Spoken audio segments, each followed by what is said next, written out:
que o senhor passou a se interessar? Isso foi instintivo? Alguém provocou? Como é que o senhor passou a se interessar por esse mundo do tiro para se aprofundar um pouco mais? Bom, isso aí sempre foi paixão, né? O meu pai era policial rodoviário do estado de São Paulo, então a arma na minha casa sempre foi um objeto, né, tão comum quanto um talher. Então meu pai chegava do trabalho, colocava a arma dele em cima de uma mesinha, nunca se ausentava, ele estava próximo da gente, quer dizer, toda vez que a gente queria olhar aquilo, a gente pedia, ele deixava, desmuniciava e deixava a criança ver, e foi dessa forma que eu criei meus filhos, sem ter curiosidade, né? Então, meu filho, que hoje é tenente, que eu estava falando que está transferido para a ESA, começou a atirar comigo com 6 anos de idade. Então, é lógico, né, que cercado de toda a segurança necessária, e nem por isso ele virou bandido, porque algumas pessoas, né, nesse mundão afora, acreditam que faziam cara feia quando eu comentava isso, que pessoa que se envolveu com arma vira bandido. Não, não virou. Hoje ele é oficial do Exército. Então, essa paixão por arma veio desde sempre, né? Sempre gostei.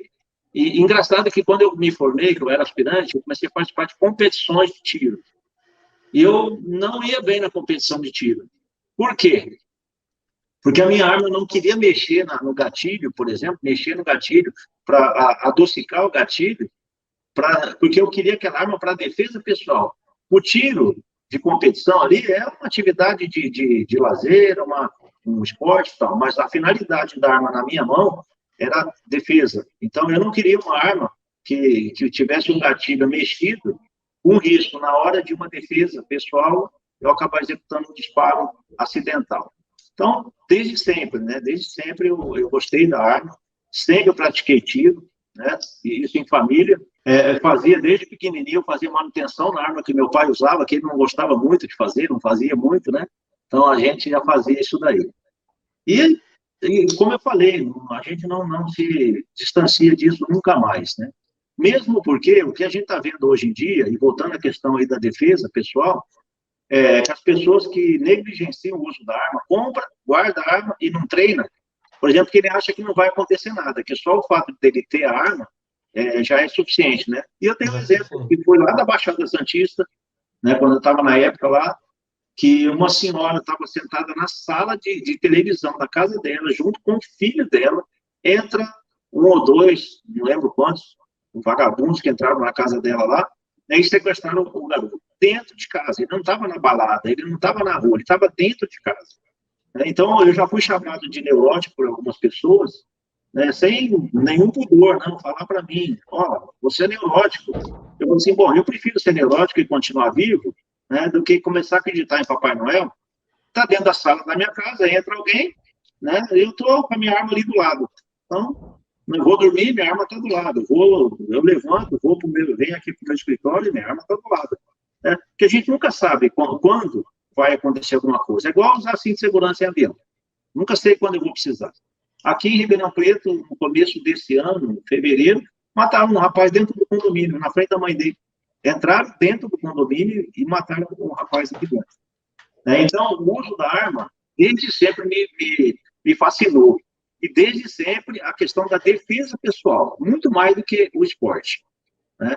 Então, sempre que eu me refiro à arma de fogo, eu me refiro a uma arma para defesa pessoal. Nas minhas aulas, eu sempre repito, tanto quanto as questões de segurança, o termo defesa pessoal. E aí entende-se a efetiva necessidade e a importância de uma arma de fogo. Eu sempre faço a seguinte comparação, coronel. Por exemplo, eu tenho um carro. Meu carro é importado e é blindado, tá? Então, o seguro dele não é barato. Né? Não é barato. Porque é blindado, né? Aí eu decidi, coronel, não pagar seguro. Só acredita nisso? Eu não pago seguro do carro. E é um risco que eu corro. Porque, afinal de contas, se amanhã eu bater o carro, ou roubarem, furtarem meu carro, eu vou ter um prejuízo. Só que o que vai acontecer? Eu vou juntar o dinheiro, vou comprar outro carro, e eu terei uma segunda possibilidade de decidir. Será que eu coloco seguro ou não? Com relação à vida, não tem outra possibilidade. Se perder, perdeu. E pode ser pela morte, pode ser um estupro que é quase matar. Estupro destrói uma família inteira, que é quase matar. Pode ser pelo trauma provocado por uma situação de risco. por um sequestro, por um roubo em que as pessoas fiquem reféns. E eu tenho a mesma opinião. Podem me chamar de maluco, mas na minha porta ali agora tem uma trava, porque eu prezo pela segurança, eu prezo pela prevenção.